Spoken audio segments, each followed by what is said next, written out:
Bonjour les enfants. Aujourd'hui, nous allons découvrir une idée très importante qui s'appelle le panafricanisme. C'est un grand mot, mais il veut dire quelque chose de simple et de beau, l'idée que tous les peuples d'Afrique doivent être unis et travailler ensemble. Imaginez que vous avez des amis dans toute l'Afrique, du Maroc au Sénégal, du Kenya à l'Afrique du Sud, et que vous décidez de toujours vous entraider, de partager vos jeux, vos histoires et vos rêves. Eh bien, le panafricanisme, c'est un peu cela, mais pour tous les pays d'Afrique.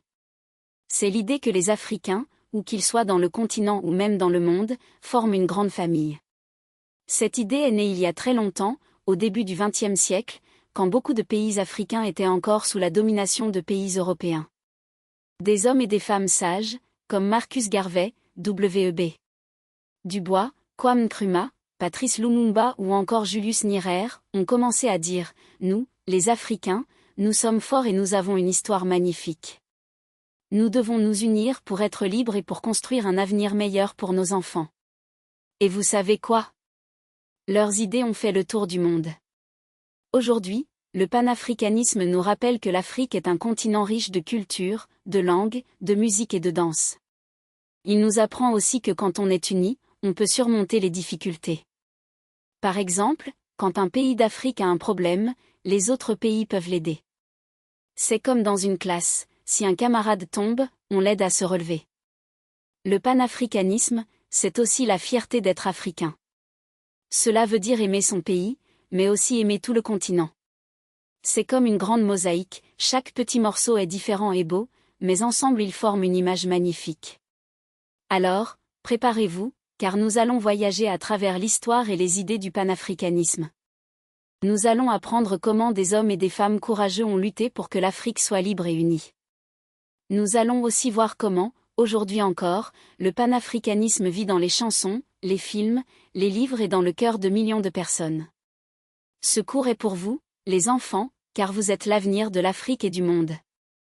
En comprenant le panafricanisme, vous comprendrez mieux pourquoi il est important de respecter les autres, de partager et de travailler ensemble. Alors, ouvrez grand vos yeux et vos oreilles, et laissez-vous emporter par cette belle histoire d'unité et de fraternité. Commençons par les bases. Le mot panafricanisme vient de deux mots grecs, pan, qui veut dire « tout » et « Afrique », bien sûr. Donc, panafricanisme signifie « toute l'Afrique ». C'est l'idée que tous les peuples d'Afrique, PIMPO.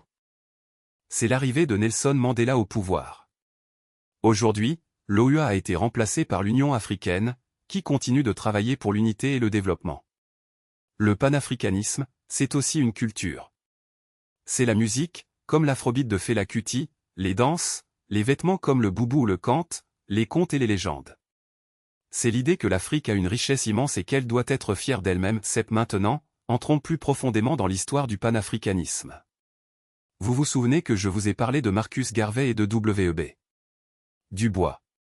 Mais il y a eu beaucoup d'autres personnes importantes. Par exemple, il y a eu une femme très courageuse qui s'appelait Amy Jacques Garvey, la femme de Marcus Garvey. Elle a beaucoup écrit et parlé pour défendre les droits des femmes noires et l'unité africaine. Il y a eu aussi l'écrivain et penseur Aimé Césaire, qui venait de la Martinique, une île des Caraïbes. Il a inventé un mot important, la négritude.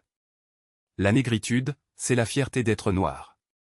Césaire disait que les Noirs devaient être fiers de leur culture, de leur histoire, de leur façon de parler et de danser. Il a écrit un poème célèbre qui s'appelle « Cahier d'un retour au pays natal ». Un autre grand penseur s'appelait Léopold Sédar Senghor, qui était sénégalais. Lui aussi croyait à la négritude. Il est devenu le premier président du Sénégal après l'indépendance. Il disait que l'Afrique avait beaucoup à apporter au monde, comme l'amour de la nature, le respect des anciens, et la joie de vivre. Ensuite, il y a eu des événements très importants. En 1945, à Manchester, en Angleterre, il y a eu une grande conférence panafricaine. C'était la 5e conférence panafricaine. Des leaders comme Kwame Nkrumah, Jomo Kenyatta et W.E.B. Du Bois étaient présents.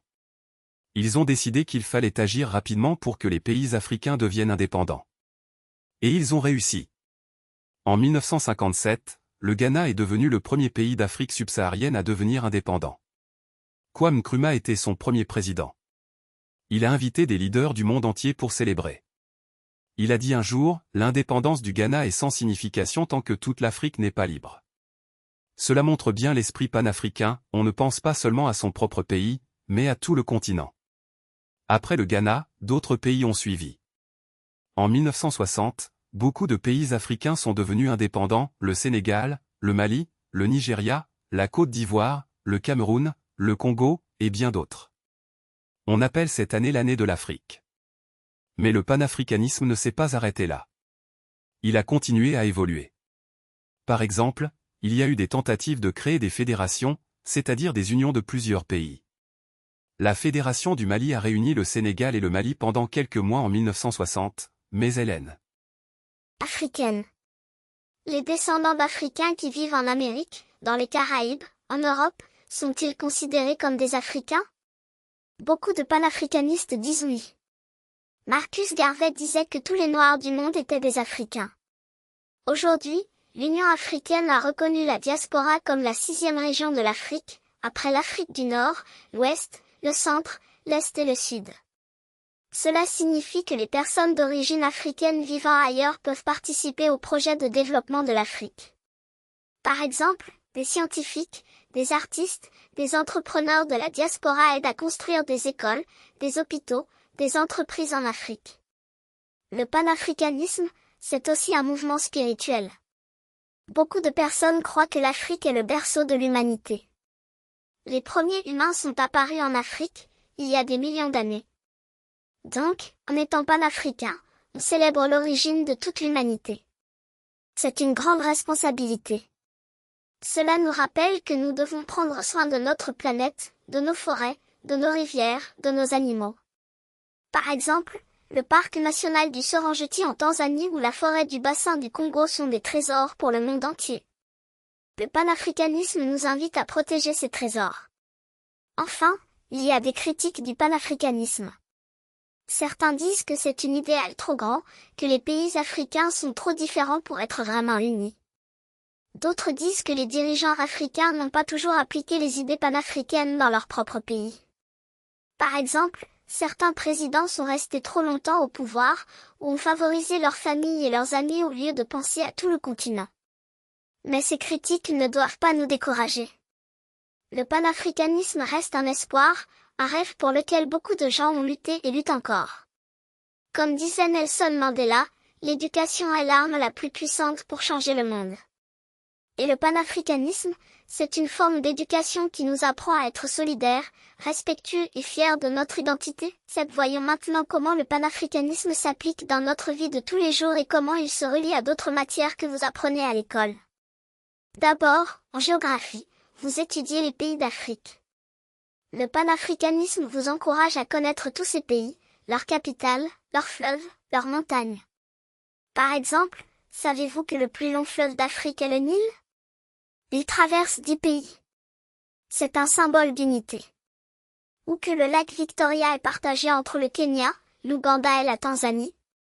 Les pêcheurs de ces 3 pays travaillent souvent ensemble. En histoire, vous apprenez les grandes civilisations africaines. Eila africaine, ZLECA? C'est un accord entre les pays africains pour supprimer les taxes sur les marchandises qu'ils échangent entre eux. Avant, quand un pays du Sénégal voulait vendre du poisson au Mali, il devait payer des taxes élevées. Maintenant, avec la ZLECAf, ces taxes sont supprimées progressivement. Cela permet aux produits africains de circuler plus facilement, et cela crée des emplois. Par exemple, une usine de vêtements au Maroc peut vendre ses habits au Nigeria sans payer de taxes. C'est une application concrète du panafricanisme économique.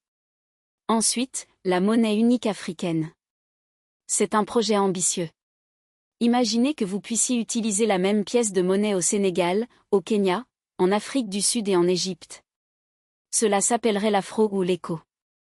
Pour l'instant, il y a déjà des unions monétaires régionales, comme la zone franc CFA en Afrique de l'Ouest et centrale, mais le projet d'une monnaie unique pour toute l'Afrique est encore en discussion. Il y a des avantages, cela faciliterait les échanges et les voyages. Mais il y a aussi des défis, comme la nécessité de coordonner les politiques économiques de tous les pays. Un autre sujet avancé est la technologie panafricaine. L'Afrique est en train de faire un bond technologique. Par exemple, au Kenya, il y a un système de paiement par téléphone appelé M-Pesa. Les gens peuvent envoyer de l'argent, payer leurs factures, acheter des biens simplement avec leur téléphone. Cela a révolutionné la vie de millions de personnes. Au Rwanda, il y a des drones qui livrent des médicaments dans les zones reculées. Au Nigeria, il y a des startups qui créent des applications pour l'agriculture, l'éducation, la santé. Le panafricanisme technologique, c'est l'idée que ces innovations doivent être partagées entre tous les pays africains.